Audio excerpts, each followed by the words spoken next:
Bab 317. Klimaks pertama kali bersama Ovi. Lupakan tentang semuanya rajaku. Bukankah saatnya kita menikmati apa yang telah kita awali barusan? Ucap Ovi lalu mencium bibir Kuni lagi. Kali ini Ovi terlihat begitu santai dan rileks karena dia tahu. Jika Kuni berdebar sedikit saja, maka dia akan tenggelam oleh halusinasinya lagi. Saat di Straya, Ovi mengetahui semua itu dari ibunda Kuni, karena saat sesama penduduk Straya saling bertemu dan bercumbu, salah satu dari mereka yang memiliki sifat dominan harus menuntun pasangannya. Dalam kasus ini yang harusnya memimpin pasangannya adalah Ovi. Karena Kuni masih belum cukup baik untuk mengendalikan kekuatannya. Hasilnya dia selalu terlena dan masuk ke halusinasinya sendiri. Jangan pernah lupakan pengalaman kita rajaku. Ucap Ovi lagi, dan kali ini dia benar-benar memanja Kuni dengan semua yang dia lihat saat Kuni bercinta dengan para bidadarinya. Bibir yang bertemu dengan bibir, serta tangan kanan berada di dada bidang Kuni dan tangan kirinya yang memegang tonggak Kuni sambil memaju mundurkannya membuat Kuni benar-benar melayang saat ini. Kedua tangan Kuni yang semula menggenggam sprei kasurnya, secara tiba-tiba langsung meremas gunung kembar yang menggelantung di depannya tersebut. Meskipun gunung kembar milik Ovi tidak lebih besar dari milik Vanya dan Kinan, tapi karena diselimuti oleh kulit yang sangat halus dan putih itu membuat Kuni merasa memiliki sentuhan yang berbeda dari apa yang dimiliki oleh wanita lainnya. Di mana pengalamannya bercinta dengan Ovi mungkin akan sulit dilupakan olehnya.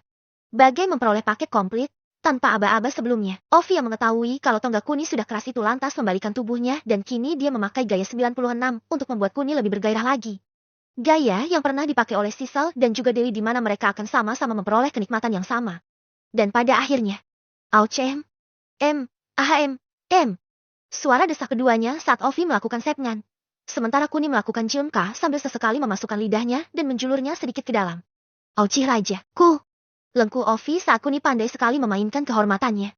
Auci Desa Ovi dan itu berlangsung selama hampir 10 menit. Niat hati ingin melayani Kuni. Tapi apa yang terjadi justru sebaliknya. Cumbuan yang Kuni lakukan mampu membuatnya tak bisa bertahan dan pada akhirnya dia menyerah jika terus menerima serangan-serangan brutal dari Kuni. Stup rajaku. Pinta Ovi sambil nafasnya tersengal karena terlalu menikmatinya. Ternyata, apa yang kamu katakan ada benarnya juga rajaku. Aku tidak tahu kalau saat ini perasaanku lebih nyata bila dibandingkan dengan relung hatiku. Ucap Ovi lalu dia merangkak untuk berada di atas Kuni. Kamu jangan khawatir sayang, permainan kita baru saja dimulai. Ucap Kuni lalu menarik leher Ovi dan menikmati bibir manisnya itu. Terlihat dengan sangat jelas kalau pipi Ovi seperti buah tomat. Merah sedikit kecoklatan tapi membuat Kuni benar-benar menikmatinya. Setelah melakukan pemanasan yang sangat lama sekali, Kuni lalu mendudukkan Ovi di antara selangkangannya. Dengan posisi wak, Ovi memposisikan dirinya berada di atas sekaligus mengarahkan tonggak Kuni ke arah mahkotanya. Mungkin karena sudah terlalu seringnya dia melihat tonggak Kuni, sehingga saat dia bercinta untuk pertama kalinya melalui kontak fisik, Ovi tidak terkejut sama sekali. Auci iya, sensasi ini yang mungkin. Desah Ovi sedikit keras saat tonggak Kuni masuk seutuhnya ke mahkotanya. Meskipun Ovi dan makhluk Straya lainnya berwujud manusia, tapi saat mereka bercinta untuk pertama kali, selaput darah yang menandakan tanda kevirginannya tidak terlihat dan ini yang membedakan antara manusia di bumi dengan di Straya. Bagaimana ratuku, bukankah rasanya lebih memuaskan? Ucap Kuni tanpa menghentikan aktivitasnya. Oh ya rajaku, ini, ini lebih enak sekali, Ucap Ovi sambil mendesah. Akhirnya dia bisa merasakan bagaimana nikmatnya bercinta sambil kontak secara fisik, bukan hanya melalui halusinasinya yang berada di relung hatinya. Pantas saja Kuni sangat menyukai bercinta dengan semua wanita selain dirinya, karena kenikmatannya jauh ribuan kali lebih nikmat. Apalagi saat bercinta seperti ini. Baik Kuni dan juga dirinya sama-sama kuat, di mana meskipun mereka sudah lebih dari 1 jam bercinta, Ovi dan Kuni belum menampakkan tanda-tanda orgasme mereka.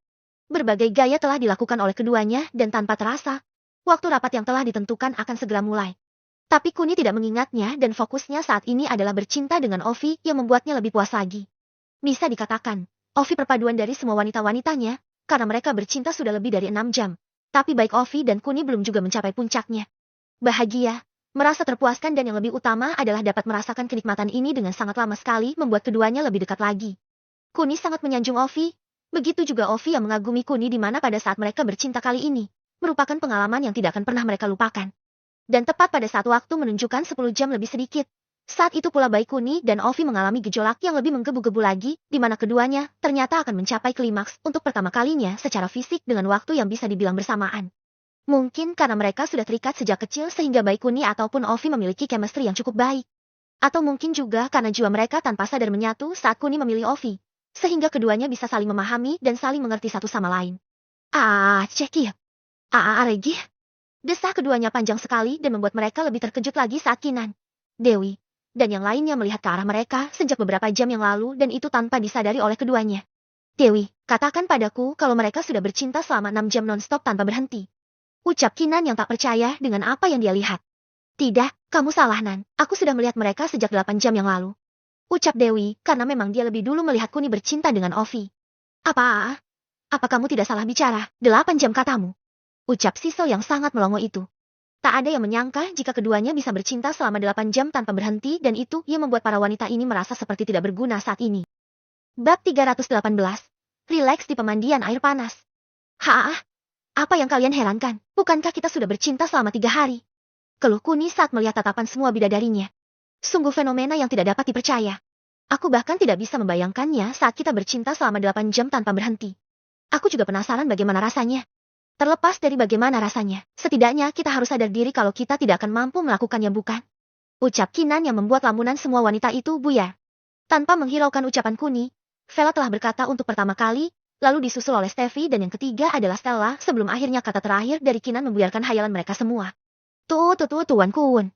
Ucap Mela yang secara tiba-tiba sudah ada di depan Kuni. Ada apa Mel? Tanya Kuni padanya. Apa ini? Apakah ini? Ucap Mela terhenti saat telunjuknya mengarah ke batu CrossFit milik Ovi. Teriak semuanya saat mendengar ucapan Mela. Saat semua wanita sedang kagum dengan permainan Ovi dan Kuni, Mela justru lebih tertarik pada batu CrossFit milik Ovi dan itu jelas mengejutkan semuanya. Hei Vel, apa adikmu masih normal? Ucap Vania pada Vela. Apa yang kamu katakan Sayan? Apa menurutmu aku akan mengencani wanita gila? Ucap Kuni pada Vania. Oh, jadi kamu masih menganggapku gila Kukuun? Ucap Elis yang sedikit tersinggung dengan ucapan Kuni. Aku tidak mengatakan kamu gila. Sayan? Ucap Kuni yang terkejut kenapa tiba-tiba terjadi salah paham seperti ini. Apa kamu menginginkannya Mela? Ucap Ovi lembut sekali dan Mela hanya menatapnya. Ini adalah sumber kekuatanku dan aku tidak bisa hidup tanpa batu CrossFit ini. Percayalah jika kamu dan yang lainnya tidak akan mampu menahan kekuatan dari batu ini karena intisari tubuh kalian berbeda dengan kami. Terang Ovi yang membuat semua orang kebingungan. Berbeda dengan kami. Ucap Mela menurunkan ucapan Ovi. Oh ya, hei Koun. Aku tadi sempat mendengar nama Sraya. Memangnya tempat apa itu? Ucap Dewi yang tiba-tiba teringat dengan nama itu.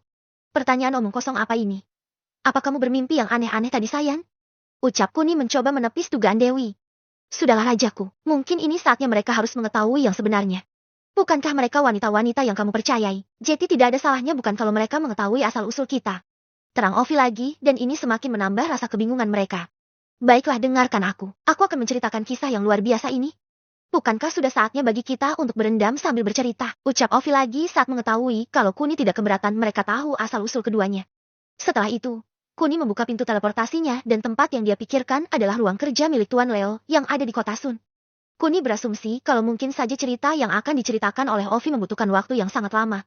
Sehingga ruang kerja gurunya adalah tempat yang tepat karena 1 jam di dalam sana sama dengan 1 menit di dunia nyata. Dengan kata lain, jika Ovi menceritakannya selama 3 hari atau 72 jam, maka di dunia nyata cuma 72 menit atau 1 jam 12 menit. Dan sejujurnya Kuni juga sedikit menyesal tadi kenapa saat mereka bercinta, dia tidak memakai ruang kerja gurunya yang memiliki fasilitas mumpuni. Ada banyak sekali rumah pohon, taman yang luas, hamparan rumput yang luas dan juga terlihat pegunungan dan sungai di kejauhan. Hanya saja, untuk tempat pemandiannya. Lama sekali aku tidak ke sini. Ucap Ovi yang membuat semuanya terkejut termasuk Kuni. Tapi saat mengingat lagi, memang Ovi terakhir kali ke sini saat Kuni belum kembali ke masa lalu. Jadi ingatan Ovi saat Kuni kembali dari masa depan otomatis hilang. Ratu Ovi, apa Anda pernah ke sini sebelumnya? Ucap Mela yang sudah sedikit akrab dengan Ovi. Tidak, panggil aku Ovi. Raja pernah berkata padaku kalau semua wanita yang ada di sini istimewa sekali dan semuanya juga memiliki hak dan kedudukan yang sama. Jadi hilangkan kata ratu dan panggil aku Ovi saja. Ucapnya lembut sekali. Baiklah kalau begitu, terus, kapan kamu akan menceritakannya pada kami? Ucap Vania yang memang paling tidak sabaran itu. Pertama-tama, kita akan mencari tempat yang nyaman dulu dan kita harus berjalan sampai ke punggung gunung itu. Di sana ada tempat pemandian air panas yang nyaman sekali. Selain itu, air panas di sana bisa membuat tubuh kita bugar dengan cepat dan bisa awet muda juga. Kulit jeti halus dan juga lembut. Serta, baiklah, bukankah akan lebih cepat kalau kita ke sana sekarang? Ucap Kuni yang langsung memotong ucapan Ovi. Saat melihat semuanya berkumpul, termasuk Myurn dan juga Eve, Kuni merasa bersalah dengan Mona dan Lisa karena hanya mereka berdua saja yang tidak ikut. Kuni ingin sekali menjemput mereka berdua tapi untuk saat ini, Kuni akan menemani mereka semua ke punggung gunung sebelum akhirnya dia benar-benar pergi. Hei Kun, Bisakah kamu bersikap baik sedikit? Keluh Kinan yang membuat Kuni menyadarinya. Oh maafkan aku sayang. Aku tidak berniat untuk. Tidak apa-apa rajaku, aku tidak keberatan sama sekali. Dan maaf karena mungkin saja aku berlebihan saat menjelaskannya tadi. Ucap Ovi karena hanya dia yang tidak bisa membantah ucapan Kuni. Aku sungguh-sungguh minta maaf Ovi. Aku yang salah karena aku masih kepikiran dengan Mona dan Lisa yang tidak ikut ke sini. Jetty lebih baik kita segera ke sana, biar aku bisa segera menjemput mereka berdua. Terang Kuni lagi dan kali ini Kinan bisa memakluminya. Setelah itu, mereka pergi ke tempat pemandian air panasnya dengan cara terbang menggunakan kekuatan Kuni. Betapa senangnya hati semua orang saat melihat air yang mengeluarkan asap tipis tanda air tersebut panas. Terlebih tidak semua orang pernah mandi di pemandian air panas yang alami dan asri ini. Hanya Sisal, Dewi dan yang lainnya yang pernah mandi di pemandian air panas. Sisanya mereka mandi di water heater kamar mandi. Itu pun saat mereka berada di hotel yang memiliki fasilitas tersebut atau di rumah Sisal yang saat ini mereka tempati. Ini sangat menakjubkan sekali. Semoga saja kulitku semakin tambah halus setelah berendam di sana. Ucap Fania menimpali ucapan Puspita yang sangat takjub itu. Bab 319. Rapat dimulai. Bagi Puspita, ini pertama kalinya dia melihat pemandian air panas yang alami dan menakjubkan seperti ini sehingga dia benar-benar terpukau untuk saat ini. Setelah itu, mereka semua berendam di pemandian air panas tersebut dengan perasaan yang sangat bahagia sekali. Bahkan Kuni yang semula ingin cepat-cepat pergi mengurungkan niatnya karena dia merasa penasaran dengan pemandian air panasnya. Oh tidak, If. Bukankah kita harus mengikuti rapat? Ucap Sauda sesaat setelah dia ingat. Sementara If juga baru ingat kalau tujuannya ke sini juga salah satunya adalah untuk mengikuti rapat yang diadakan oleh Patimon. Meskipun tujuan itu adalah tujuan keduanya. Karena tujuan pertamanya adalah biar bisa lebih dekat dengan Kuni. Memangnya siapa yang akan datang ke acara rapat 3 hari sebelumnya? Kalian jangan khawatir. Mungkin saja Patimon sudah mengerti. Ucap Kuni untuk menghibur mereka bertiga. Lalu Sim berpindah 6 jam sebelumnya di tempat rapat yang dihadiri oleh hampir semua perwakilan negara. Hanya negara Black Country dan juga negara Tango yang tidak hadir. Sedangkan untuk If dari negara Black Gold dan juga Zelda dari kerajaan Oceani sudah hadir di negara Java, tapi mereka tidak hadir di Kotari tempat rapat digelar. Seperti yang sudah kita ceritakan kalau If dan Zelda sedang bersenang-senang bersama Kuni. Selain itu, baik Eva maupun Patimon sudah memahami kalau Zelda dan If akan memiliki suara yang sama dengan mereka. Dari total keseluruhan sebanyak 12 negara, 4 diantaranya absen dan 8 diantaranya mengikuti pertemuan yang sudah disiapkan sebelumnya. Dari pihak Java sendiri diwakili oleh Patimon Handoyo, lalu ada Daeng Kulopi dari negara Borneo, Tetua Shulen dari negara Tirai Bambu dan Padinho Roketo dari negara Samba. Masih ada perwakilan dari negara Hell Country yaitu Fastan Balias, Western Romedal dari kerajaan Britani, Joseph Brostito dari negara Tlago dan yang terakhir, Murata Kanshi dari negara Sakura. Semua perwakilan dari negara-negara yang ada di bumi ini sangat antusias sekali dengan rapat ini karena Patimon sengaja membeberkan beberapa keuntungan yang akan didapat oleh mereka yang menjadi anggota dari organisasi Serikat Dunia Kilograms. Awalnya mereka tidak begitu minat, tapi saat mereka membaca lebih detail lagi kalau organisasi ini menjamin kesejahteraan negaranya dengan menciptakan ribuan lapangan pekerjaan dan juga memberikan pajak yang lumayan besar, membuat semua antusias. Meskipun begitu, bukan hanya itu saja yang akan mereka bahas, tapi semua permasalahan yang ada juga akan dibahas secara transparan dan bersama-sama. Termasuk salah satunya adalah tentang menurunnya angka kelahiran di negara Sakura, penyerangan yang terjadi di kota Sripe di negara Borneo dan organisasi hitam yang merajai di kedua negara, yaitu negara Turai Bambu dan negara Samba. Bahkan masalah mengenai negara Tlago yang sedang dikucilkan oleh dua negara persemakmurannya, yaitu kerajaan Oceani dan kerajaan Britani juga akan dikupas oleh Patimon demi menciptakan suasana yang damai di muka bumi ini. Semua akan dibahas oleh Patimon secara terperinci dan juga tegas. Walaupun Black Country dan Tango tidak ikut, tapi Patimon tetap akan menyentil mereka jika mereka berani menyentuh perdamaian yang akan dia ciptakan itu. Baiklah, untuk poin pertama, aku akan menjabarkan perihal tentang sistem yang ada di OSD Kilograms ini, di mana seperti yang Anda sudah baca kalau OSD akan memberikan pinjaman dengan bunga yang sangat ringan dan terjangkau. Bukan hanya bunga pinjamannya yang ringan, tapi jangka waktunya juga lumayan lama di mana kita bisa memiliki tenor sampai 10 tahun ke depan atau 2 periode masa jabatan masing-masing. Terang Patimon membuka percakapan. Setelah itu, orang yang tidak bisa berbahasa Java menunggu para translator-nya menjelaskan pada mereka dengan bahasa negara masing-masing.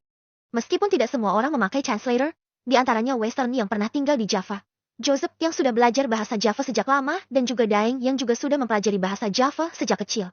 Sebetulnya ini sangat menguntungkan untuk kita, tapi bukankah kita harus mengumpulkan semua orang dulu agar mereka sama-sama mengerti? Ada beberapa yang tidak hadir, tapi Anda seolah-olah tidak menganggap mereka. Ucap Padinho Roketo dari negara Samba karena dia penasaran dengan beberapa orang yang tidak hadir. Setelah Padinho berkata, translatornya lalu menerjemahkannya lagi dan membuat Patimon akhirnya mengerti maksud dari ucapan Padinho, yaitu meminta penjelasan tentang beberapa orang yang tidak hadir. Terima kasih Tuan Padinho, dan tolong maafkan kami karena tidak menjelaskannya di awal. Sekarang akan saya jelaskan kalau Nona Eve dari negara Black Gold dan juga Nona Sauter dari kerajaan Oceani tidak bisa hadir karena mereka memiliki agenda yang lain. Anda jangan khawatir Tuan Padinho karena mereka memiliki suara yang sama dengan kami. Sedangkan untuk negara Tango dan juga negara Black Country, kami tidak mendapat alasan yang jelas kenapa mereka tidak datang. Tapi Anda juga jangan khawatir karena setelah ini selesai, kami akan langsung mengirim hasil laporan rapat kita kepada mereka sekaligus meminta alasan yang masuk akal untuk mereka. Meskipun begitu Tuan Padinho, perlu digarisbawahi kalau organisasi ini tidak akan pernah memaksa siapapun untuk bergabung menjadi anggota di sini dan lagi, organisasi ini belum secara resmi terbentuk. Dan ini adalah tugas utama kita hari ini. Setelah kita membuat kerangka dan bagan untuk organisasi ini, maka kita tinggal meresmikannya secara hukum dan ini adalah poin yang paling penting di sini. Jadi aku mohon Tuan Padinho, tolong Anda fokuskan sejenak pikiran Anda pada apa yang ada di depan ini, dan lupakan semua orang yang tidak hadir di sini. Terang Patimon tegas sekali. Apa yang diucapkan oleh Patimon adalah jawaban yang cerdas di mana pada akhirnya dia bisa menunjukkan pada semua orang kalau dia termasuk orang yang cerdas juga. Itu adalah pandangan semua orang pada Patimon. Tapi kenyataannya tidak demikian. Patimon hanya tinggal menirukan suara yang dikirim oleh Eva melalui earphone yang dipakainya tanpa diketahui oleh semua orang. Dengan kata lain, semua yang diucapkan oleh Patimon tadi adalah ucapan dari Eva, dan Patimon hanya tinggal menerapkan emosi wajah serta gerak tubuhnya agar sesuai dengan apa yang diucapkan oleh Eva. Sejujurnya ini adalah bagian tersulit karena kata yang diucapkan oleh Eva bisa dikatakan mendadak sekali. Tapi karena Patimon sudah berlatih sebelumnya, sehingga dia bisa menguasai tubuhnya dan membuat gerakan tubuhnya sesuai dengan apa yang ada di telinganya. Bab 320. Sukses dan lancar. Aku hanya tidak bisa diam saja saat masalah yang ada saat ini semakin rumit. Mungkin Anda sudah tahu Tuan Patimon kalau negara Tango telah menyerang negara Borneo dan menduduki kota tersebut demi kepentingan mereka. Itulah mengapa aku ingin membahas masalah tentang mereka. Tapi sayangnya mereka tidak ada di sini dan aku akhirnya menanyakan tentang keberadaan mereka. Terang Padinho lagi. Mendengar ucapan Padinho, Patimon lalu melihat ke arah Chancellor-nya dan beberapa detik kemudian dia mengerti dengan apa yang diucapkan oleh Padinho. Anda jangan khawatir Tuan Padinho, untuk saat ini, kita fokuskan saja pada apa yang ada saat ini. Dan sebagai informasi lagi, kalau apa yang Anda pertanyaan akan kami diskusikan di poin terakhir, mengenai masalah yang harus kita pecahkan. Jadi aku mohon, agar Anda bisa menahan sedikit lebih lama lagi Tuan Padinho. Terang Patimon. Lalu rapat pun dilanjutkan dengan berbagai pertanyaan dan juga jawaban yang dijawab oleh Patimon. Di mana dirinya bertindak sebagai tuan rumah sekaligus pelopor suatu gerakan baru dan menempatkan posisinya pada tempat yang semestinya.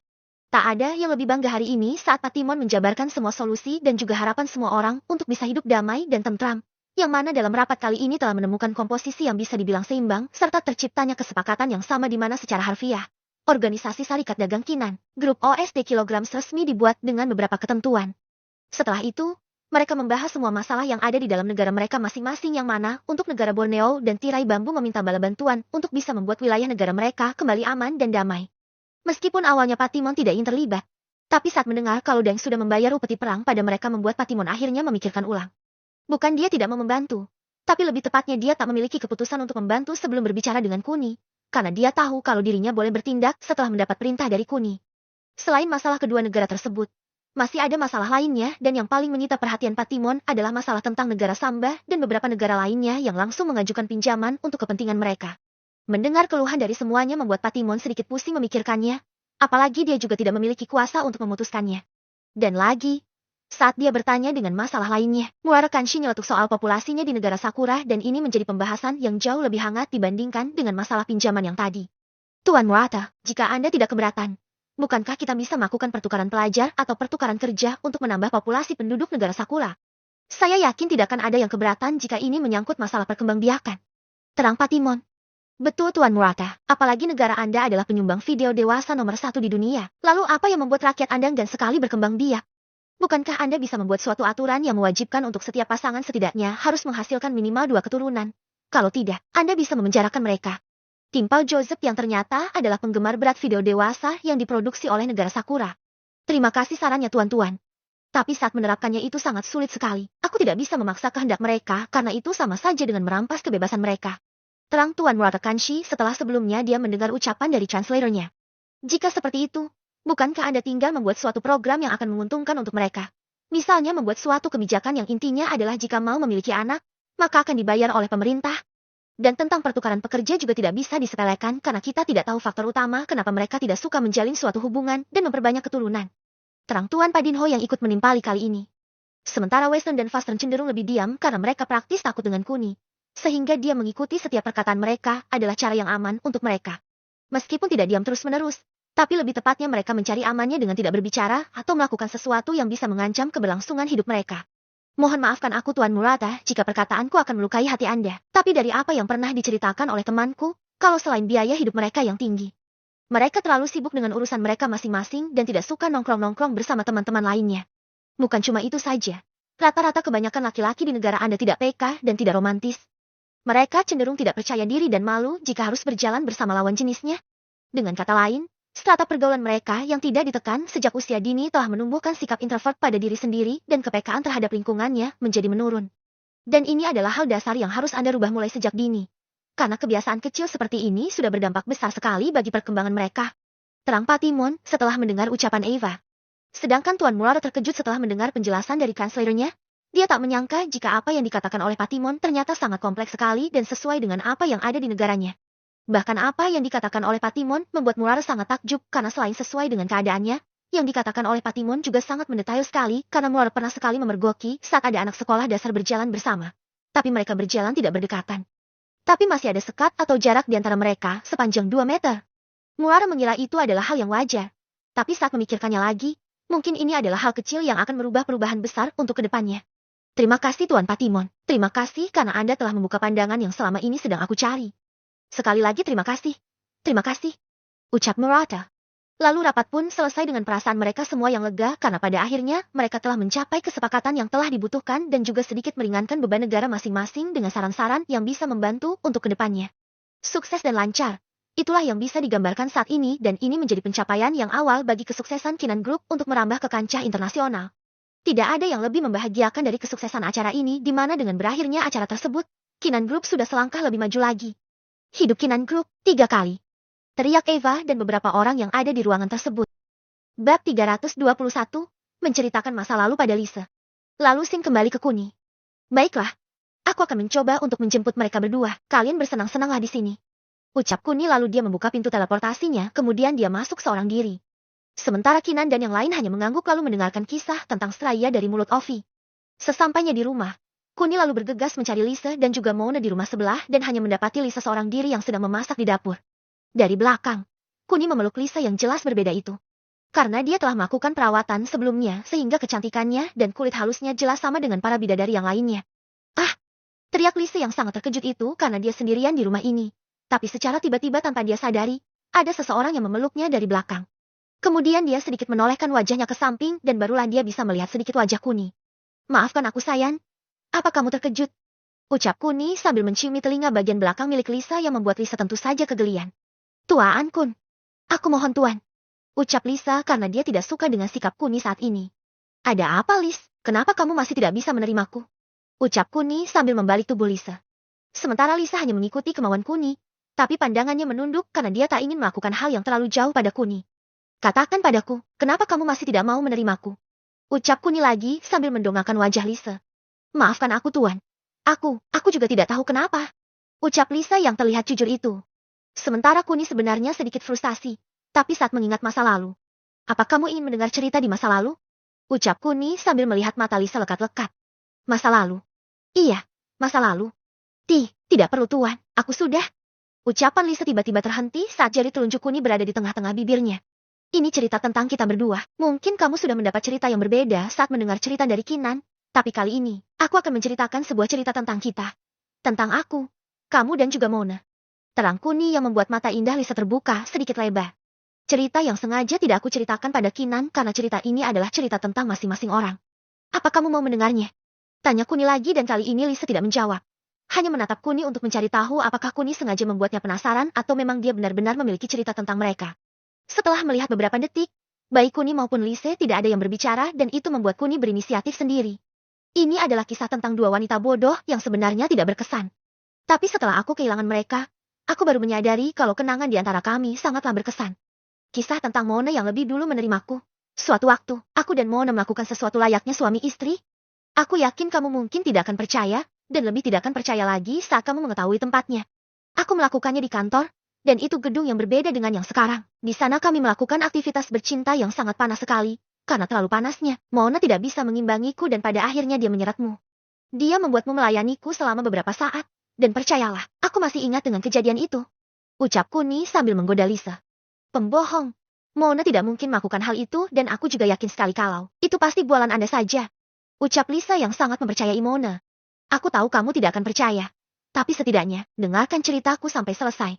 Aku yakin sekali kalau aku adalah orang yang merenggut kepronanmu saat itu dan kamu begitu menyesalinya. Meskipun aku tahu kalau kamu menyesal. Tapi aku tidak melepasmu begitu saja. Aku tetap bertanggung jawab padamu dan sebentar lagi adalah cerita yang sangat lucu menurutku. Ucap Kuni terhenti saat melihat tatapan wajah Lisa yang masih tak percaya dengan semua yang dia ceritakan padanya. Cerita lucu. Apakah tidak ada hal lainnya yang membuat aku lebih percaya lagi? Aku merasa kalau apa yang Anda ceritakan adalah sesuatu hal yang sangat tidak mungkin sekali. Terang Lisa. Mendengar ucapan dari Lisa, Kuni hanya tersenyum karena memang tidak masuk akal baginya saat melihat Lisa yang selalu berpegang teguh pada pendiriannya itu. Aku akan melanjutkannya. Sabar. Setelah pergumulan panas itu, kamu tidak masuk kerja selama beberapa hari dan itu membuat Mona merasa sangat-sangat bersalah. Setelah itu, aku pergi menjemputmu di rumah orang tuamu dan apa yang selanjutnya terjadi adalah nikmatilah tubuhku ini untuk terakhir kalinya Tuan. Tapi maaf aku tidak bisa menikah dengan Anda. Sing saat Lisa berkata pada Kuni di sebuah bukit yang sangat sepi. Bohong, tidak mungkin aku. Sesti, dengarkan ceritaku sampai selesai dulu. Ucap Kuni lagi sambil menaruh jari telunjuknya di tengah-tengah bibir Lisa. Kamu bersikeras menolakku dan sejujurnya aku sudah tak ingin memaksamu lagi. Meskipun begitu, aku juga penasaran dengan calon suamimu itu dan apa yang terjadi selanjutnya. Saat kamu menunjukkan padaku calon suamimu, saat itulah aku memaksamu untuk menikahiku. Apa kamu tidak ingin tahu penyebabnya? Tanya Kuni tapi Lisa hanya diam dan terus menatapnya. Itu karena calon suamimu adalah Broto, anak si rentenir Worto di desamu. Terang Kuni yang membuat Lisa tentu saja semakin tak percaya.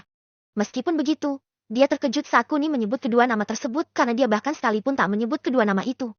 Selain itu, cerita Kuni saat ini sedikit masuk akal karena Kuni bisa menyebutkan nama kedua tersebut secara lancar. Tunggu dulu, apa menurut Anda?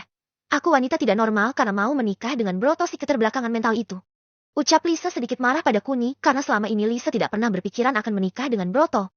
Jangankan menikah, membayangkannya saja Lisa tidak mau. Nah, itu kenapa kamu akhirnya mau menikah denganku? Karena kamu tidak ingin menikah dengannya. Terang Kuni. Itu lebih tidak masuk akal sama sekali Tuan. Ucap Lisa. Tidak, itu justru sangat masuk akal karena apa? Sebelumnya, saat kamu bekerja untuk Mona dulu, kamu sudah dibayar di muka. Tapi karena tragedi menimpamu, akhirnya kamu meminjam uang pada rentenir itu untuk mengembalikan uang yang telah diberikan oleh Mona. Bab 322. Hati yang tak menolak. Sebelumnya, saat kamu bekerja untuk Mona dulu, kamu sudah dibayar di muka. Tapi karena tragedi menimpamu, akhirnya kamu meminjam uang pada rentenir itu untuk mengembalikan uang yang telah diberikan oleh Mona. Mengetahui kejadian itu, aku akhirnya menebusmu, dan pada akhirnya kamu mau menikah denganku. Ayo kita menikah.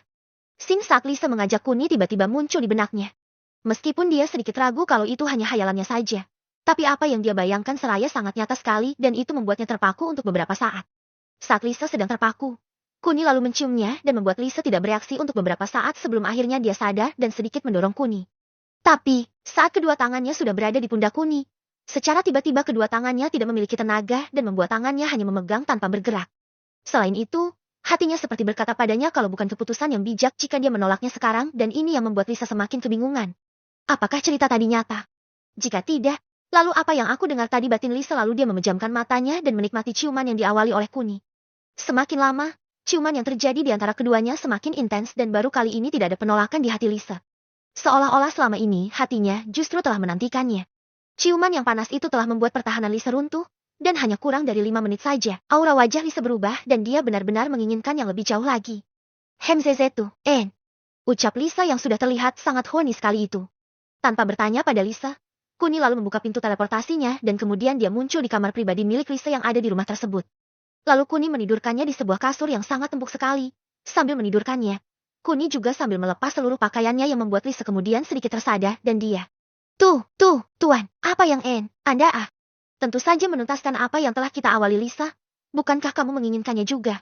Ucap Kuni lalu secara perlahan dia mendekati Lisa. Sedikit terkejut dan juga bingung membuat Lisa terpaku untuk beberapa saat. Dia benar-benar sadar saat ini tapi kenapa hatinya tidak memberontak, seolah-olah dia memang menginginkannya. Tuan Kuhun, aku mohon. Ucap Lisa yang sedang membendung air matanya itu. Meskipun Kuni tahu Lisa sedikit tidak rela, tapi saat mengingat tatapan sayu Lisa tadi yang sangat menikmati pemanasannya, membuat Kuni tidak mundur sejengkal pun. Percayalah, setelah ini, kamu akan tahu kalau aku tidak seburuk yang kamu pikirkan. Ucap Kuni lalu dia ingin mencium Lisa secara perlahan. Bukan begitu Tuan. Aku hanya tidak suka kalau diriku dikasihani. Terang Lisa yang membuat Kuni berhenti. Kasihan? Tidak, aku menginginkanmu. Sebagaimana aku menginginkan mereka, tak ada rasa iba dalam hatiku. Yang ada hanyalah rasa cinta dan rasa ingin menjaga kalian dengan segenap jiwaku ini. Percayalah Lis, aku juga mencintaimu. Sebagaimana aku mencintai yang lainnya. Ucap Kuni penuh dengan perasaannya lalu dia mencium Lisa lagi. Kali ini bukan hanya ciuman biasa, tapi cumbuan-cumbuan yang membuat Lisa begitu keenakan saat Kuni menyerangnya dari berbagai arah. Dari serangan bibirnya, gunung kembarnya, bahkan dari mahkotanya yang masih tertutup oleh kain itu membuat Lisa benar-benar melayang. Meskipun ini pertama kalinya Lisa melakukan dengan seorang pria, tapi rasa melayangnya seolah-olah telah sering dia merasakannya dan dia benar-benar tak bisa membendung gairahnya yang sudah memuncak itu. Bibir dan pipi yang sudah memerah, ditambah dengan cupangan-cupangan di area sekitar leher dan atas gunung kembarnya membuat Lisa benar-benar menikmatinya. Karena terlalu menikmatinya, dia tidak sadar kalau selama dia mendapat cumbuan. Kedua tangannya memegang dan mengokat tonggak Kuni yang keras dan panjangnya sempurna itu.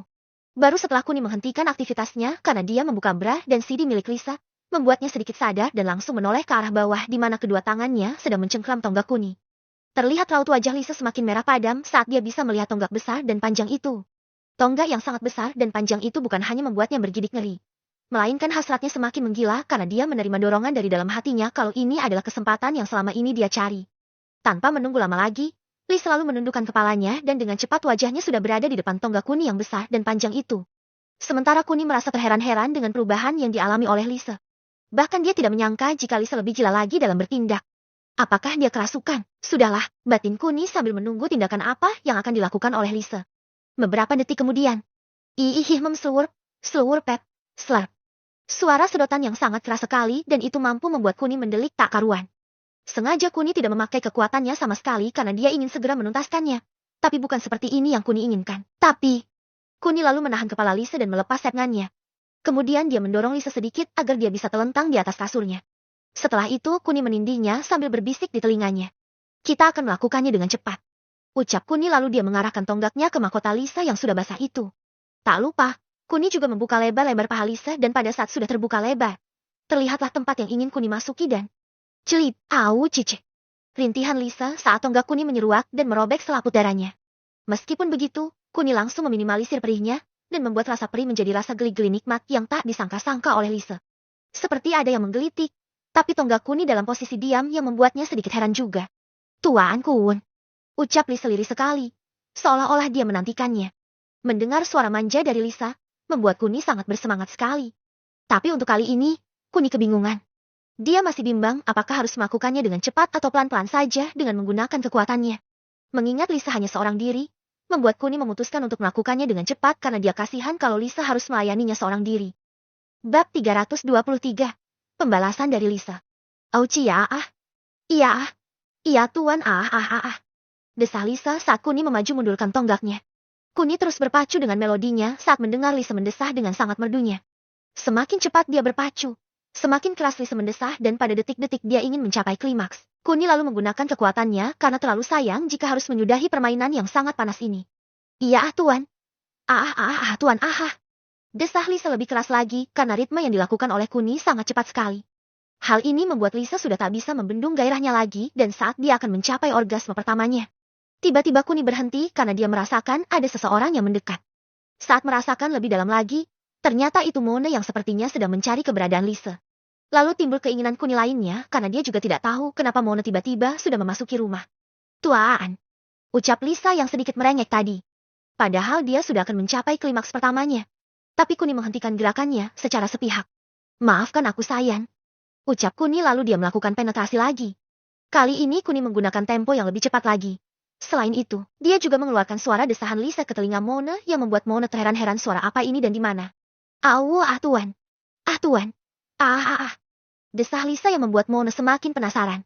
Kemudian Mona berlari ke arah kamar Lisa dan langsung membuka pintunya. Brak. Cekil tuan, desah panjang Lisa yang menandakan jika dirinya sudah mencapai klimaks pertamanya. Sementara Mona merasa terkejut saat dia bisa melihat dengan jelas kalau Lisa yang sedang berbaring itu ditindih oleh Kuni dan wajahnya seperti sangat bahagia. Terlihat raut wajahnya yang tersenyum kecil pada Kuni sambil mengatur nafasnya yang membuat Mona yakin kalau tidak ada paksaan di antara mereka. Meskipun begitu, Mona sedikit tidak percaya juga karena Lisa hampir setiap hari mengatakan padanya kalau dia tidak akan mungkin menikah dengan Kuni. Lisa, ucap Mona sedikit panjang karena dia sebenarnya tidak percaya kalau Lisa mau melakukannya dengan Kuni. Sementara Lisa yang mendengar suara Mona langsung terkejut karena dia tak mengira kalau Mona akan ada di depannya saat ini. Kaget dan tak tahu harus berbuat apa, itu yang ada di pikiran Lisa saat ini. Tapi saat dia mengingat cerita dari Kuni tadi bahwa di masa lalu Mona berani menjualnya membuat Lisa memiliki ide yang sama gilanya dengan Mona di masa lalu. Mona, tolong aku Mon. Aku, Hicks. Ucap Lisa sambil menangis seolah-olah dia adalah korban di sini. Sementara Kuni tentu saja terkejut. Padahal tadi dia dan Lisa bermain tanpa paksaan dan Lisa juga begitu menikmatinya. Lis, kamu. Ucap Kuni terhenti saat Lisa mengedipkan mata tanpa sepengetahuan Mona padanya. Kuni, beraninya kamu. Teriak Mona lalu dia bergegas berdiri di depan Lisa. Aku. Diam atau. Sekarang waktunya Tuan Kun. Ucapan Kuni dan ucapan Mona sama-sama berhenti saat Mona memotong ucapan Kuni. Sedang Lisa memeluk Mona dari belakang sambil berteriak pada Kuni. Lisa, apa maksud kamu? Lepas Lis. Ucap Mona sedikit memberontak. Sementara Kuni yang tahu maksud dari Lisa langsung saja mencium Mona sambil melingkarkan tangannya ke leher Mona. Terkejut, tentu saja, tapi dia mau bergerak pun, Lisa sudah menguncinya dari belakang. Satu-satunya cara adalah dengan sedikit mendorong Kuni dengan kedua tangannya tapi... tanganku kenapa tidak bisa bergerak? Batin Mona karena dia tidak bisa menggerakkan tangannya. Kemudian Mona teringat dengan kekuatan Kuni yang bisa mengunci gerakan tubuhnya sehingga dia langsung menatap Kuni dekat sekali. Hanya terlihat kelopak mata bagian bawahnya saja karena selain bibir keduanya yang berciuman, jaraknya juga sangat dekat sekali. Maafkan aku Mona, mungkin ini pembalasan untukmu dari Lisa. Ucap Kuni sesaat setelah dia tidak mencium Mona. Mendengar ucapan Kuni, Mona tentu saja kebingungan. Pembalasan dari Lisa, apa maksudnya ini? Apakah aku punya salah dengan Lisa? Batin Mona dengan segala pertanyaannya. Sementara Kuni terus saja mencumui Mona dan membuat pertahanan Mona akhirnya runtuh. Nafsunya sudah menggebu-gebu dan dia tak peduli lagi sedang bercumbu dengan siapa. Baginya yang penting kali ini adalah menuntaskan hasratnya. Setelah Kuni menyadari kalau Mona merespon cumbuannya, dia lalu melepas kekuatannya dan Mona. Mona langsung melingkarkan kedua tangannya ke leher Kuni dan dia menyambut hangat ciuman Kuni padanya. Hal ini membuat Lisa yang berada di belakang Mona terkejut karena Lisa tidak merasakan pemberontakan dari Mona. Kemudian mereka berdua bercumbu dengan lebih intens lagi di mana Mona yang sudah lama tak merasakan hasrat gejolak di hatinya. Tiba-tiba menjadi liar saat Kuni memberikan apa yang selama ini tidak pernah dia bayangkan. Seperti yang telah kita tahu, selepas Mona bercerai dengan mantan suaminya Aris, Mona dengan gamblangnya mengatakan kalau dirinya tidak mungkin menyukai atau menikah dengan Kuni. Tapi untuk saat ini jelas berbeda. Mona secara tanpa sadar terus menikmati cumbuan-cumbuan yang dilakukan oleh Kuni dan membuatnya menjadi wanita liar yang mengejutkan Lisa. Apalagi saat Mona dengan ganasnya mengokat tonggak Kuni yang membuat Lisa lebih heran lagi. Tonggak besar dan panjang itu jarang dimiliki oleh orang-orang pada umumnya. Tapi Mona bersikap biasa seolah-olah dia pernah melihat atau menyentuhnya. Semakin lama, cumbuan mereka berlangsung lebih panas lagi dan pada saat Kuni ingin merambah ke tahap yang lebih dalam lagi, tiba-tiba Mona terdiam dan ia langsung tertunduk. Kuni mengira jika Mona pasti menyesal melakukannya. Sebelum akhirnya, aku baru menyadarinya. Bagaimana bisa sebesar ini Kun? Ucap Mona karena dia tertunduk ingin melihat tonggak Kuni. Ini bahkan, hoa mams. Slurp, slurp, slurp. Suara tonggak Kuni saat Mona jongkok dan mengulumnya. Akhirnya, kekhawatiran Kuni tidak mendasar karena dia mengira jika Mona menyesal. Tapi kenyataannya Mona begitu antusias dan sangat menikmati permainannya. Meskipun awalnya Mona mengira jika Lisa dipaksa oleh Kuni. Tapi saat melihat tingkah Lisa yang justru menguncinya membuat Mona yakin jika Lisa dalam keadaan sadar saat dirinya bercinta dengan Kuni. Dasar. Keluh Lisa karena sejujurnya dia takut kalau Mona tiba-tiba marah padanya karena dia dengan sengaja mengunci Mona tadi. Bab 324. Kenangan dalam bercinta. Hey Mon, mau sampai kapan kamu menikmatinya? Ucap Lisa saat dia mengetahui kalau hampir selama 5 menit ini, Mona terus mengulum tonggak Kuni. Mendengar keluhan Lisa, Mona mendongak untuk melihat ke atas dan Kuni hanya tersenyum padanya. Kemudian Kuni sedikit menarik Mona agar dia berdiri di depannya. Tatapannya begitu sangat mendinginkan. Tapi masih ada sedikit rasa keraguan yang tersimpul di sudut matanya, karena dia juga kesulitan dan sangat susah menerima Kuni di hatinya. Sebenarnya Mona tidak membenci Kuni. Tapi dia yang sadar diri karena selain sudah diselamatkan oleh Kuni, Mona merasa jika dirinya dan Kuni tidak pantas hidup berdampingan karena Kuni lebih layak mendapatkan seorang wanita yang jauh lebih baik darinya. Itulah mengapa Mona tidak menerima Kuni karena dia merasa tidak pantas buat Kuni. Tapi apa yang terjadi barusan sedikit membuka hatinya, meskipun masih ada keraguan untuknya. Mulai hari ini, kamu dan aku. Ucap Kuni lalu dia mencium Mona lagi. Kali ini Mona menyambutnya dengan hangat sekali karena mundur pun percuma. Dia sudah menikmati tonggak Kuni tadi di mulutnya. Sambil berciuman, Kuni mencoba membuka seluruh pakaian yang dikenakan oleh Mona, dan anehnya, Mona seperti tidak ingin melepas pakaiannya. Meskipun begitu, sudah, jangan malu-malu lagi Mon. Ucap Lisa sambil menarik baju Mona. Sabik, tentu saja, apalagi Lisa menariknya tanpa kira-kira. Lisa, kamu, teriak Mona padanya. Kamu akan mengerti nanti, kenapa aku melakukan semua ini. Tapi sebelum itu, kamu harus mengalami apa yang pernah aku alami dulu. Ucap Lisa lagi. Sementara Mona hanya berpikir tentang kata dulu, karena dia jelas tidak tahu apapun. Tapi, saat dia sedang memikirkannya, Kuni lalu mencumbunya lagi dan kali ini, Kuni tidak memberi kesempatan pada Mona untuk memikirkan apapun. Serangan yang dilakukan oleh Kuni begitu dahsyatnya karena tubuhnya telanjang saat ini membuat Mona benar-benar kewalahan. Kemudian Kuni membaringkannya dan langsung menindihnya. Terlihat kalau Mona sudah sangat horny sekali. Sedangkan Lisa matanya terbelalak karena dia tak percaya bisa membuat Mona melayani Kuni. Ini mungkin yang dirasakan oleh Mona dulu batin Lisa karena dia sedikit tidak tega juga. Jangan khawatir Moon. Aku akan memberikan sesuatu yang bahkan tidak pernah kamu bayangkan ataupun yang tidak pernah kamu dapatkan selama ini. Terang Kuni lalu dia mengarahkan tonggaknya ke mahkota Mona. Celit, asesh.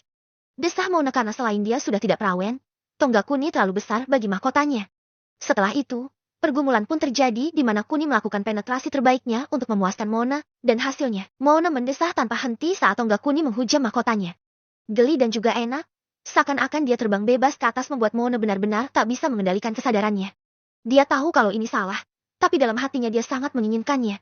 Apalagi saat melihat wajah Kuni yang sangat tampan dan berbeda saat mereka satu sekolah dulu membuat Mona tak pernah berpikiran kalau laki-laki yang sering membelikannya jajan waktu sekolah adalah sepupu dari ibunya sekaligus orang yang sedang bercinta dengannya saat ini. Kenangan akan Kuni yang secara tiba-tiba masuk ke kamar mandi wanita membuat Mona tersenyum dalam kebahagiaannya. Dia tahu Kuni tidak sengaja waktu itu. Tapi sekarang, sengaja atau tidak, Mona akan tetap melayaninya. Oh Kuwun, yes Kuwun. Desah Mona karena terlalu menikmatinya. Dalam kegiatan bercintanya dengan Kuni, Mona tak habis-habisnya mendesah. Sementara Lisa sedikit terkejut juga karena Mona begitu menikmatinya. Sampai pada akhirnya. Ya Kuwun. Desah Mona panjang sekali yang menandakan kalau dia telah mencapai klimaksnya. Setelah itu Kuni menarik Lisa dan dia ingin bercinta dengan Lisa. Kali ini bukan hanya rahim Lisa, rahim Mona juga diberi benih oleh Kuni karena permainan yang mereka lakukan membuat Kuni benar-benar terhibur. Jika dulu, Mona dan Lisa tidak begitu menarik karena tubuh mereka yang loyo saat melayani Kuni. Tapi untuk yang sekarang, mereka memiliki stamina yang hampir sama dengan wanita-wanita yang ada di sekitar Kuni dan membuat Kuni juga ikut menikmatinya juga. Dan setelah percintaan panas di antara mereka bertiga, Kuni tanpa sadar menoleh ke arah jam dinding dan dia benar-benar terkejut kalau dia dan kedua wanita itu telah bercinta selama 3 jam lebih beberapa menit. Dengan kata lain, waktu yang ada saat ini di ruang kerja gurunya sudah 7 hari lebih. Apa kalian masih bisa berdiri? Lebih baik kalian mandi dulu, aku akan segera kembali. Ucap Kuni lalu dia bergegas pergi masuk ke pintu teleportasinya setelah memakai bajunya. Sementara Lisa dan Mona hanya terbengong karena mereka tidak punya tenaga untuk melakukan aktivitas mereka saat ini. Oh tidak ucap Lisa karena dia belum memasak apapun. Sementara Mona juga terkejut karena dia pulang ke rumahnya untuk membantu Lisa menyiapkan makan malam mereka. Mungkin kali ini, kita akan menghadapi masalah yang berat. Ucap Mona karena dia bisa membayangkan kemarahan dari ibunya tersebut. Dengan tubuh lemasnya, Lisa dan Mona bergegas mandi untuk memberikan sedikit tenaga pada tubuh mereka. Tapi sayangnya, saat mereka baru selesai mandi, mereka bisa mendengar dengan sangat jelas kalau mobil dari Nek Entis dan juga ibunya sudah terparkir dengan sangat rapi di bagasinya. Celaka, kali ini kita celaka Lis. Ucap Mona sambil mondar-mandir di depan cermin hanya dengan mengenakan handuknya. Mau bagaimana lagi, lebih baik cepat ganti baju dan kita beli makanan cepat saja Mon. Terang Lisa kemudian mereka berdua bergegas memakai baju dan segera keluar kamar. Tapi, alangkah kagetnya mereka saat melihat tangan dari Nek Entis dan juga Ibu Mona. Evita kalau mereka membawa bungkusan yang ditengarai sebagai makanan itu. Lisa, Mona, kemarilah, kita makan martabak hari ini. Mumpung masih hangat cepat keluar kalian. Teriak Nek Entis pada keduanya. Hah? Martabak? Ucap keduanya hampir bersamaan. Hei, ada apa dengan kalian? Cepat kemari. Teriak Nek Entis lagi. Mama, teriak Najwa sambil berlari ke arah Mona. Nenek, apa nenek tidak kebanyakan belinya? Bukankah ini terlalu banyak untuk kita?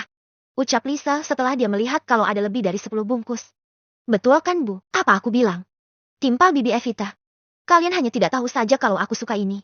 Ucap Nek Entis yang tak ingin disalahkan itu. Bab 325. Hitungannya pas Nek.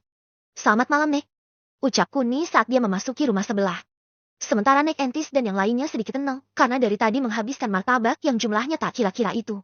Jangan berharap mereka bisa menghabiskan semuanya. Sedang untuk kapasitas perut mereka hanya cukup 1/2 bungkus martabak. Dengan kata lain, 1 bungkus martabak dihabiskan untuk 2 orang. Oh Nakuun, kebetulan kamu kesini. Aku mohon, bantu aku menghabiskan semua makanan ini. Keluh bibinya, Evita pada Kuni. Om Tampan. Apa Om Tampan mau martabak? Najwa punya banyak sekali dan Om Tampan bisa mengambil sesuka Om. Ucap Najwa yang tidak begitu tertekan. Sedangkan Kuni tentu saja merasa terkejut. Karena dia tahu kalau martabak di depannya sangat banyak sekali. Nenek, apa nenek sedang makan besar di sini? Lalu kenapa nenek tidak mengajak kami? Ucap Kuni sambil duduk di samping neneknya. Apa yang kamu katakan? Itu semua gara-gara tukang martabaknya yang tuli. Aku bilang 10 bungkus dan dia memberikan 10 kresek. Apa menurutmu aku harus mengembalikan semuanya? Kilah Nek Entis karena dia tak ingin disalahkan. Perbedaannya terlalu jauh antara 10 bungkus dan 10 kresek Nek Batin Kuni karena dia jelas tidak percaya. Aduh ibu, jelas-jelas ibu tadi bilang 50 bungkus. Kenapa sekarang malah menyusut menjadi 10 bungkus batin Evita? Oh baiklah Nek. Mungkin ini sudah takdirnya karena bisa saja ini adalah pesta tanpa sengaja. Aku tidak tahu apa nenek sudah merencanakannya. Tapi satu yang pasti, aku akan mengatakannya kalau minggu depan. Aku akan menikahi semua wanita-wanita ini dan sekalian kita pindah dari sini. Terang Kuni yang membuat Nek Entis terkejut. Bibi Evita, Mona, dan Lisa tidak terlalu terkejut karena sebelumnya Kuni dulu pernah mengatakan keinginannya pada mereka. Apa yang kau katakan ini benar? Ucap Nek Entis terlihat antusias. Aku tidak main-main, Nek. Aku mengatakan yang sebenarnya dan bukankah itu keinginan nenek juga? Ucap Kuni lagi. Kalau begitu, bukankah kamu bisa ajak mereka ke sini, Kun? Kita bisa merayakan kabar bahagia ini, bukan? Terang Nek Entis yang terlihat bahagia sekali. Mengenai itu. Lalu Sing kembali beberapa puluh menit sebelumnya di mana Kuni yang kelupaan karena asyik bercinta dengan Lisa dan Mona membuat beberapa wanita yang ada di ruang kerja Tuan Leo sedikit ngambek juga. Kun, apa kamu tahu sudah berapa lama kami di sini? Ucap Kinan yang sedikit ngambek itu. Iya Kun, apa kamu tidak tahu kalau kami sudah bosan di sini? Timpal Sisel yang sama ngambeknya. Bukan hanya mereka berdua, tapi hampir semua wanita mengeluh pada Kuni karena Kuni kelupaan menjemput mereka. Selain itu, Kuni bilangnya hanya beberapa menit saja. Tapi kenyataannya yang mereka rasakan. Mereka bisa merasakan kalau mereka sudah ada di dalam sana selama seminggu lebih. Jenuh, tentu saja, meskipun ada makanan, tapi itu hanya buah-buahan. Tidak ada daging, roti dan juga keju. Hal inilah yang membuat para wanita ini kesal pada Kuni. Maafkan aku sayang, aku kesulitan membujuk mereka berdua. Tapi kalian jangan khawatir. Waktu di dunia nyata hanya terlewat selama 3 jam saja. Ucap Kuni yang membuat semuanya terkejut. Jika dulu hanya Sisal yang tahu. Tapi sekarang tidak ada yang tahu selain Mohan dan Tuan Handi kalau waktu di ruang kerja Tuan Leo hanya ilusi saja. Meskipun sudah Kuni jelaskan. Tapi mereka tetap saja sedikit kesal dengan Kuni. Dan sebagai permintaan maaf dari Kuni, semua wanita yang semula ikut dengannya meminta untuk berlibur demi menghilangkan rasa penat mereka. Dan tujuan pertama mereka adalah restoran milik Paman Sisal, yaitu Surya Hartanto. Restoran Bingkai Emas adalah restoran yang sudah terkenal sebelumnya. Tapi ketenarannya kembali memuncak saat mereka mendapat pasokan bahan makanan dari Kuni yang jumlahnya lumayan banyak dan cukup untuk 2 bulan ke depan. Itulah mengapa mereka ingin pergi ke sana. Karena selain masih ada hubungan keluarga, Murn dan juga If sangat penasaran dari restoran yang ikut booming di negaranya tersebut. Kamu selalu bertindak gegabah. Nenek Jeti tidak yakin kamu bisa menjaga dan bersikap adil pada mereka. Keluh Nek Entis setelah mendengar cerita dari Kuni. Nenek jangan khawatir. Aku akan melakukan yang terbaik untuk nenek dan juga keluarga ini. Terang Kuni lagi. Ya, meskipun nenek tidak tahu kamu mendapat warisan ini dari mana. Tapi nenek tidak menyangka saja kalau kamu akan menikah dengan 12 orang wanita sekaligus. 12 bu, apa ibu tidak salah menghitung? Ucap Bibi Evite karena terkejut. Sementara Lisa dan Mona sedang menghitung dengan jari mereka karena mereka yakin jika lebih dari 12 wanita. Oh mungkin nenek lupa, aku akan menikah dengan... Ucap Kuni sambil menunjukkan angka 7 di jarinya. 7 wanita maksudmu? Ucap Nek Entis. Bukan Nek, tapi ke-17. Ucap Kuni lagi yang membuat mata Nek Entis sedikit melotot. Sementara Bibi Evita ingin pingsan saat mendengar angka 17. Sedangkan Mona dan Lisa hanya mengangguk kecil karena hitungannya pas dengan jari mereka. Apa yang kamu? Hitungannya pas Nek, aku juga serius dengan semua ini. Ucap Kuni yang sangat meyakinkan itu. Terserah apa katamu saja.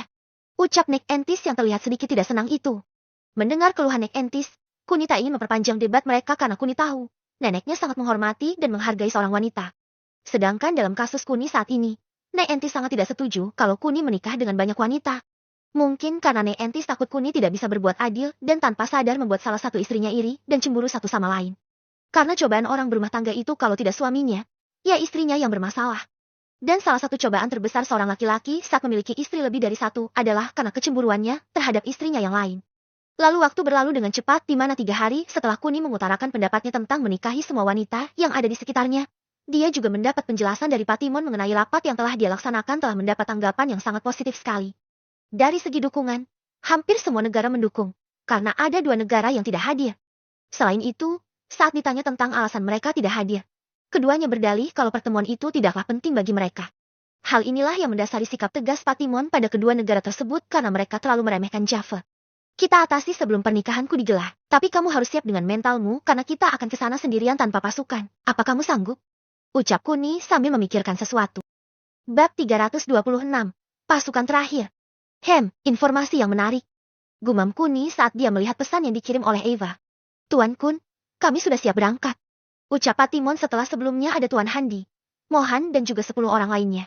Baiklah, pertama-tama, kita akan pergi ke Borneo dulu. Aku merasa menjadi tuan yang buruk saat mengingat mereka mau membayar upeti demi kebebasan mereka.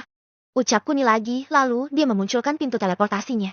Kemudian mereka keluar dan mengejutkan semua orang. Termasuk Daeng Kulopi itu sendiri. Daeng dan semua bawahannya yang baru tidak ada yang mengetahui sebelumnya kalau Kuni memiliki kekuatan yang di luar nalar dan salah satunya adalah pintu teleportasi yang hanya ada di cerita dongeng sihir belaka. Tapi saat melihat Patimon serta bawahannya yang keluar dan berdiri di depannya, membuat Daeng harus mempercayai kalau itu adalah orang yang asli. Tuan Patimon, apakah ini Anda? Ucap Daeng untuk memastikan dia tidak salah orang. Berhenti berbasa-basi, sekarang kita langsung saja menyerang dan memukul mundur mereka. Ucap Kuni tegas, tapi itu membuat Daeng sedikit kebingungan di sini. Oh Tuan Daeng, beliau adalah Tuan Kun dan orang yang akan memimpin kita untuk kedepannya. Jadi, apapun yang diucapkan oleh beliau, kita harus mematuhinya. Ucap Patimon sedikit gugup. Dia tak mengira jika Kuni akan buru-buru seperti itu. Tapi saat mengingat jika Kuni akan melangsungkan pernikahannya, jadinya wajar jika Kuni segera ingin menyelesaikan masalahnya sebelum pernikahannya. Baik. Baik Tuan. Mari, silahkan duduk. Ucap Daeng yang sedikit segan pada Kuni setelah mendapat penjelasan dari Patimon. Dari nada bicara Patimon saja sudah membuktikan kalau Kuni adalah orang yang tidak boleh dia singgung saat ini. Sekarang jelaskan secara singkat, berapa banyak pasukan yang kamu miliki dan berapa lama waktu yang kita butuhkan untuk mengirim mereka ke kota Sripedi. Ucap Kuni. Tuan Kukun, saat ini di Suri sendiri ada 3 juta pasukan. Dan untuk mengirim mereka semua, dibutuhkan waktu yang lumayan banyak karena jaraknya yang terbilang jauh dan medan yang ditempuh juga. Aku tidak butuh perincian yang lengkap. Cukup jawab berapa lama saja. Ucap Kuni memotong ucapan dari Daeng. Maaf Tuan Kuun. Kira-kira sekitar 10 jam perjalanan jika melalui laut dan butuh 8 jam jalur darat. Terang Daeng. 8 jam. Gumam Kuni sambil memikirkan sesuatu. 8 jam adalah waktu yang lumayan lama bagi Kuni karena dia juga belum mengatasi masalah tentang negara Black Country juga. Mungkin acara pernikahannya kurang 6 hari lagi, tapi itu lumayan sedikit karena dia harus mempersiapkan semuanya. Sehingga secepat mungkin dia harus menyelesaikan masalahnya. Sekarang katakan padaku, ada berapa prajurit yang tersisa di kota Sripedi? Prajurit di kota Sripedi, mungkin tinggal 500 prajurit Tuan. Ucap Daeng pada Kuni. 500? Itu sudah lebih dari cukup bagi kita, aku yakin kita bisa memukul mundur mereka. Ucap Kuni dengan penuh percaya dirinya. Tapi Tuan, pasukan musuh yang ada di sana sekitar. Jumlah tidak penting bagiku, ayo kita segera berangkat sekarang. Ucap Kuni yang lagi-lagi tidak membiarkan Daeng menyelesaikan ucapannya. Tunggu dulu. Ucap Kuni lagi karena dia teringat kalau dirinya tidak pernah ke kota Sripedi. Tuan Kun, apa tidak sebaiknya kita membawa lebih banyak prajurit saja? Dengan begitu bukankah kita tidak harus bekerja lebih keras dari biasanya? Ucap Patimon saat dia melihat tatapan Daeng yang terlihat cemas itu. Meskipun Patimon ragu, tapi dia harus mengutarakan pendapatnya demi membuat hati Daeng sedikit lega. Hal ini karena wilayah yang akan mereka rebut adalah wilayah milik Daeng Kulopi. Dengar Patimon, tugasmu hanya mengikutiku dan tanpa bertanya. Biar semuanya aku urus dengan cepat. Bukankah kamu tahu kalau aku tidak punya banyak waktu untuk saat ini? Ucap Kuni datar dan itu mampu membuat Patimon sedikit ketakutan juga. Kali ini intuisinya untuk sedikit melegakan hati Daeng akan berujung pada kemusnahan dirinya. Sehingga mulai saat ini, Patimon telah bertekad untuk tidak akan bersimpati pada siapapun jika ada Kuni di depannya. Tuan Daeng Kulopi, sejujurnya aku tidak pernah datang ke kota Sripedi. Apakah kamu bisa membayangkan salah satu tempat yang ada di sana agar kita bisa sampai di sana dengan cepat? Kamu jangan khawatir. Ini tidak akan menyakitkan sama sekali. Terang Kuni. Baiklah, aku akan membayangkannya Tuan. Ucap Daeng. Lalu beberapa detik kemudian, muncul pintu teleportasi dan Kuni menyuruh Daeng untuk melihat apakah tempatnya sesuai. Tapi, karena ini pertama kalinya Daeng melihat pintu misterius yang muncul di depannya itu membuatnya sedikit ragu untuk masuk duluan. Tuan Daeng, Anda jangan khawatir, biar aku temani. Ucap Patimon lalu dia masuk duluan disusul oleh Daeng yang tangannya digenggam oleh Parimon. Ketika masuk dan keluar, Daeng terkejut karena apa yang dia bayangkan sama persis dengan apa yang ada di benaknya, yaitu barak yang masih bertahan di kota Sripedi. Barak sebelah timur yang posisinya paling dekat dengan perbatasan negara Tango sudah didatangi oleh Daeng kemarin sebelum dia berangkat ke kota Rik. Dan di barak inilah masih ada sekitar 500 pasukan yang Daeng sebut tadi. Lalu semua orang termasuk Kuni memasuki portalnya dan keluar setelah Daeng dan Patimon. Tapi apa yang tidak Kuni duga adalah, dia hanya merasakan ada prajurit tak lebih dari 100 orang saja dan itu masih belum disadari oleh Daeng. Kemudian Daeng mencari dan sambil berteriak yang diikuti oleh Patimon karena dia tidak mengetahui kalau pasukannya yang tersisa sedang bersembunyi di penjara bawah tanah untuk menghindari patroli dari pasukan negara Tango. Sejak kota Sripedi jatuh ke tangan negara Tango, sejak itu pula para prajurit yang dibiarkan menetap bersikap sewenang-wenang dan tanpa ampun. Terlepas dari anak kecil dan orang tua renta, para pemuda dan pemudi, serta yang masih produktif diculik untuk dijadikan pekerja tambang liar yang ada di kota Sripedi. Tenaga mereka diperas, dan kedamaian yang mereka pertahankan selama beberapa puluh tahun harus terenggut oleh kesalahan pemimpin mereka sendiri, sebelum akhirnya negara Tango memanfaatkan situasi yang mereka hadapi. Berhenti teriak-teriak Tuan Daeng, lebih baik kita langsung menuju ke penjara bawah tanah kalian, karena seluruh pasukan yang tersisa ada di sana. Ucap Kuni. Yang tersisa? Ucap Daeng sedikit terkejut.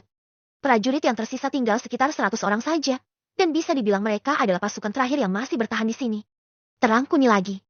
Bab 327, Laki-laki Misterius. Hei buka, apa ada orang di dalam? Teriak Daeng sesampainya di pintu satu-satunya yang terhubung dengan penjara bawah tanahnya. Meskipun begitu, tidak ada balasan dari dalam karena mereka yang ada di dalam terlalu takut untuk mendekati pintu, dan lebih memilih menjauh dari pintu tersebut. Hal ini membuat mereka hanya mendengar dengan samar-samar ada suara berteriak. Tapi mereka tidak mengenali kalau itu adalah suara dari presiden sementara mereka. Mohon, minggirlah. Ucap Kuni lalu dengan santainya dia menendang pintu tersebut sampai rusak. Braak. Suara pintu yang keras dan itu membuat prajurit yang ada di dalam lebih ketakutan lagi. Komandan Jagi, keluarlah. Teriak Daeng lagi karena suasana yang sedikit remang-remang. Setelah beberapa kali melangkah sambil berteriak, orang yang dipanggil oleh Daeng juga tidak muncul dan itu membuat kesabaran Kuni sedikit terkikis. Berhenti berteriak dan ikuti aku. Ucap Kuni sedikit mempercepat laju langkahnya. Beberapa saat kemudian, Kuni akhirnya bertemu dengan beberapa pasukan yang tersisa dan ini membuatnya ingin sekali melampiaskannya. Namun saat mengetahui keadaan mereka yang lemas membuat Kuni sedikit iba. Kuni mungkin tahu alasan kenapa mereka tidak bertenaga, sehingga Kuni kasihan pada mereka. Kalian, apa yang kalian lakukan di sini? Teriak Dan yang merasa diabaikan itu. Presiden. Teriak seseorang yang menarik perhatian lainnya. Di mana Komandan Jagi? Ucap Daeng yang terlihat kesal itu. Maaf Mr. Presiden. Komandan Jagi tertangkap oleh musuh. Saya pemimpin sementara pasukan yang ada di sini. Jaswat Karti. Ucap seseorang memperkenalkan diri. Dari nada bicaranya, Daeng akhirnya paham kenapa dia seperti diacuhkan. Selain itu, tempat mereka bersembunyi dengan pintu satu-satunya terdapat jarak yang lumayan jauh sehingga wajar mereka tidak bisa mendengar teriakan Daeng dengan sangat jelas. Selain itu, ada apa dengan kalian? Kenapa kalian bersembunyi sejauh ini? Tanya Daeng. Lalu pemimpin sementara mereka, Jaswat Karti menceritakan apa yang sebenarnya terjadi dalam kurun waktu sehari ini di mana pasukan negara Tango menangkap semua orang yang bisa bekerja untuk dijadikan penambang dadakan. Mereka berpikir terlalu lama jika mengandalkan penambang murni sehingga mereka berinisiatif menculik dan menjadikan mereka pekerja paksa. Meskipun banyak rakyat dan pasukan yang tidak setuju dan memberontak, tapi karena kekejaman dari pasukan negara Tango yang tanpa pandang bulu membuat semua yang semula memberontak, kini kembali patuh karena nyawa mereka sebagai taruhannya. Setelah mendengar cerita singkat tersebut, baik Daeng maupun Kuni sedikit marah karena mereka lebih kejam dari negara tirai bambu. Mungkin karena mereka sudah terlalu lama mengalami krisis moneter, sehingga saat mereka menemukan tambang yang bisa memajukan wilayahnya, pada akhirnya mereka tidak sabar dan cenderung ingin merubah nasib bangsa mereka secepat kilat tanpa memedulikan rakyat dari negara Borneo. Ada berapa orang yang tersisa di sini?